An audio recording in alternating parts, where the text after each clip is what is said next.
What's up mga bay? Ako nga pala si Jack, hindi ko tunay na pangalan. Kaya Jack kasi marami akong alam pero walang napupukusan. Gusto ko nga palang umangat buhay.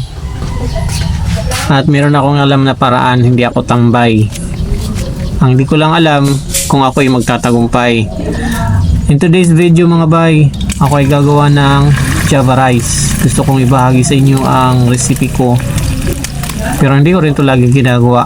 Pero at least alam kong gawin itong Java rice. Ito ay almusal. Almost magte-10 na ng umaga. Wala pang almusal. Una akong niluto mga bay ay ang sunny side up. Sunny side up na naging, ewan ko ano na to, scrambled egg na yata to. Ayan, ang nangyari dyan ay sobrang ito kawali. Inilagay ko na pati mantika, kaya ayan na, yan ang aking scrambled egg. Ang lupit mo boy. Ayan ang aking scrambled egg. One down. Dalawa yung gagawin ko, kaya may susunod pa dyan. Kaya ang gagawin ko, hihinaan ko yung apoy konti. Dapat mahinang apoy lang pala talaga pag nag-scrambled egg mga bay. O yan mga bay, susunod ko na yung isa. Ayan na. Mahina na ang apoy. May mantikang hindi masyadong mainit, kaya ito kahit papaano hindi masyadong dumikit. Dapat sa umpisa pa lang ganun na, hindi, medyo malamig pa lang yung kawali mo, unti-unti lang, tas hindi mahina, hindi malakas yung apoy. Yung mga 5 lang, 5 na mahina lang. Ayan. So kahit papaano hindi siya masyadong naging scramble, pero hindi pa rin siya sunny side up mga bay. Pero okay na yan. Hindi naman yan pambenta eh. Meron akong non-stick pero hindi ko na ginamit kasi nga dito ako bala ko magsangag. Dito ko nasangagin yung bahaw, kaning bahaw. Ayan na mga bay. Tapos na yung pangalawa nating sunny side up na scrambled egg. Ayan. Susunod ko na ngayon yung butter or margarine. Medyo malakas na yung apoy nito mga bay. Ayan, at lalagyan ko na rin ng bawang. Nilakasan ko pa uli ang apoy para mas mabilis maluto. Pati dinagdagan ko ng butter na realize ko kasi madami pala akong kaning bahaw na sasangagin. So, ayan na. Lagyan ko na ng sibuyas, yung tangkay na medyo matigas para bumango pa lalo. Ayan, kunting halukay. Kayo mga bay, ginagawa nyo rin ba to? Actually, yung yan, anato seeds o kayong aswete, yung seeds nya, pangpakulay lang naman yan, may kunting kick din ng lasa yan. Ayan, lumalabas na yung kulay nya. Tanggalin na natin yung anato seeds. Tapon na natin yan. Welcome nga pala ba yung mga bay sa aking munting kusina.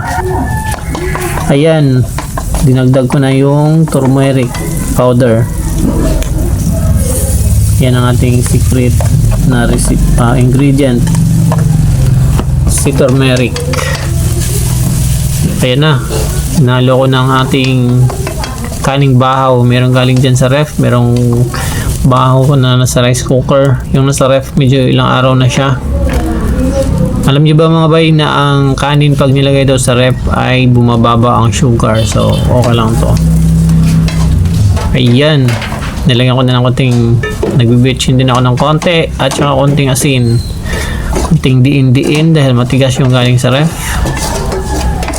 hanggang magkahiwa-hulay na sila at mahalong-halo na yung ating kulay. Combination ng ng margarine at saka ng turmeric powder pati ng anato seeds. Mabango yan siya mga bay. At nilagay ko na rin yung dahon ng sibuyas, ginadgid na dahon ng sibuyas. Ayan, konting halo-halo lang hanggang manuot na rin yung amoy ng dahon sibuyas. At then, luto na ang ating Java rice. So, meron tayo ditong siomai.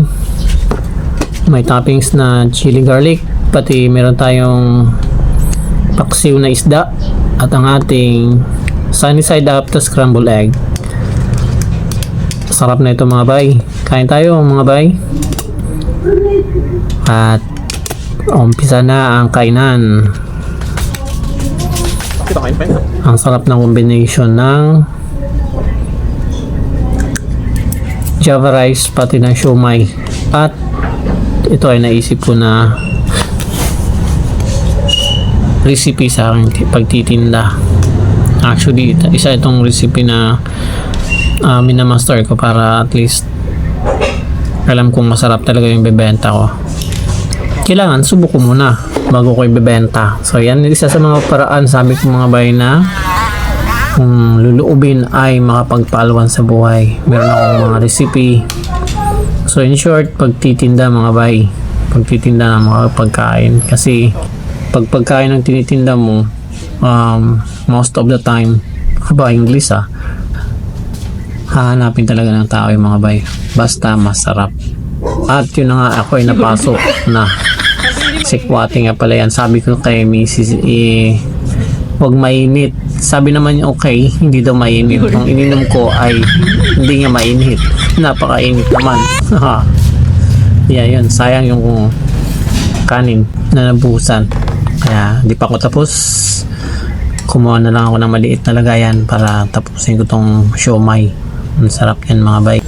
Ayan, yung takso nga pala na yan ay sinaing.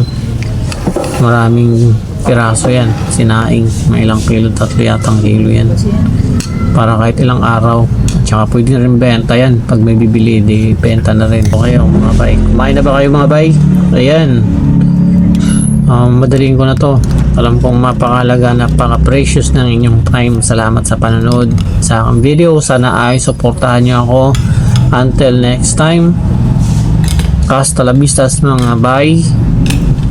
Ako nga pala si Jack. Hindi ko tunay na pangalan. Ayan ang aking si Quadre. And thank you sa panonood. I'm out mga bay. Hanggang sa susunod. Magandang araw mga bay.